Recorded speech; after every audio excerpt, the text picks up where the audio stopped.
दोस्तों, आज की कहानी है मम्मी जी आप पर दादी बनने वाली हैं। दोस्तों, कहानी शुरू करने से पहले अगर हमारे चैनल को सब्सक्राइब नहीं किया हो तो कर लीजिए ताकि आपके पास पहुंचे हर रोज नया वीडियो।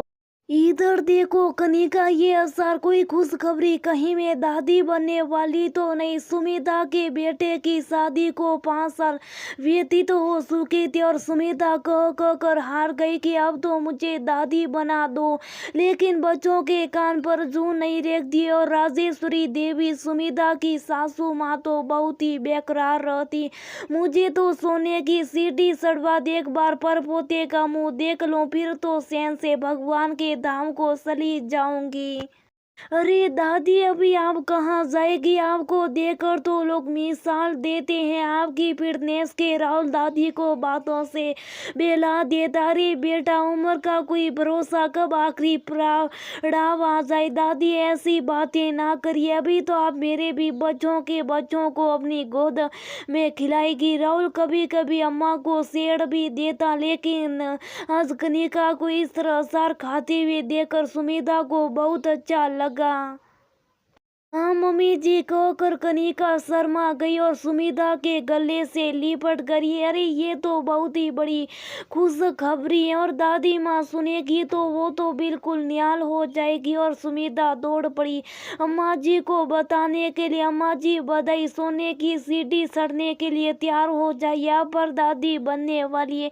अरे बहू, तेरे मुंह में घी शक्कर कान तरस गए थे। ये खुशखबरी सुनने के लिए राजेश्वरी देवी भले उम्र 72 साल की थी, लेकिन अभी भी शारीरिक रूप से बिल्कुल तंदुरुस्त। जल्दी से जाकर कनिका की बलियां ले डाली और अपने हाथों से उतार कर पूछते ने कड़े पहना दिए। अब तो कनिका का बहुत ज्यादा ख्याल रखा जाने लगा। राजेश्वरी देवी समय समय पर सुमिता को टोकती रहती, जिनका ज्यादा बहू खुश रहेगी, होने वाला बच्चा भी उतना खुश मिजाज होगा, और जितनी अच्छी खिलाई पिलाई होगी उतना ही बच्चा हष्ट पुष्ट रहेगा। जी अम्मा। और सुमिता अपनी सासू माँ के बताए अनुसार कनिका की खूब अच्छी तरह से देखभाल करती है। एक दिन पड़ोस में रहने सुमिता की देवरानी महिमा आई। भाभी का कनिका नहीं दिखाई पड़ रही।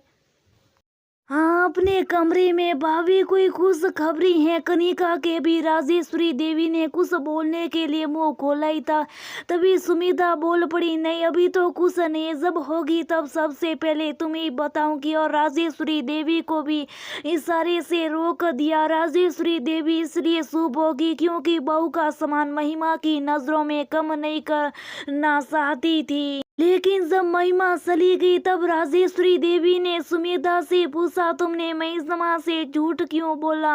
अम्मा, अभी थोड़ी दिन और रुक जाइए, थोड़े दिन बाद बता देंगे, अभी दिन ही कितने बे। सुमिता बेटा, मेरी एक बात गांठ बांध लो, कभी भी किसी बात के लिए किसी से भी झूठ बोलकर उसका गलत संकल्प ना लो। हमारी संकल्प कभी कभी बहुत जल्दी फलीभूत हो जाती है जब कभी परिस्थितियां आ जाती हैं।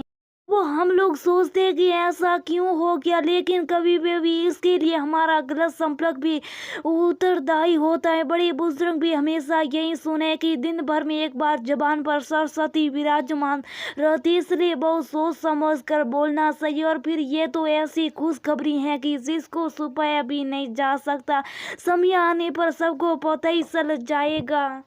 और फिर जब बहू की शादी को 5 साल व्यतीत हो चुके हैं तो ये तो स्वाभाविक ही लोग पूछेंगे, महिमा तो तुम्हारी देवरानी है, तुमके भी इतने दिनों बाद दादी बनने का सौभाग्य प्राप्त है, तो क्यों ना सबको खुश होकर खुद ही बताए। लोग बच्चों को खुश होकर आशीर्वाद ही तो देंगे और बच्चे के पास तक उन सभी लोगों के सुंदर सुंदर भाव भी पहुंच जाएंगे। अम्मा, हमको माफ कर दीजिए, मैंने इस तरीके से तो सोचा ही नहीं था। मैं अभी महिमा को बुलाकर सब कुछ बता देती हूँ। सुमिता के शब्दों में पछतावा था, नहीं अभी नहीं, तब तो और भी अजीब सा लगेगा। फिर किसी और मौके पर राजेश्वरी देवी ने बड़े अच्छे से बात को संभाल लिया।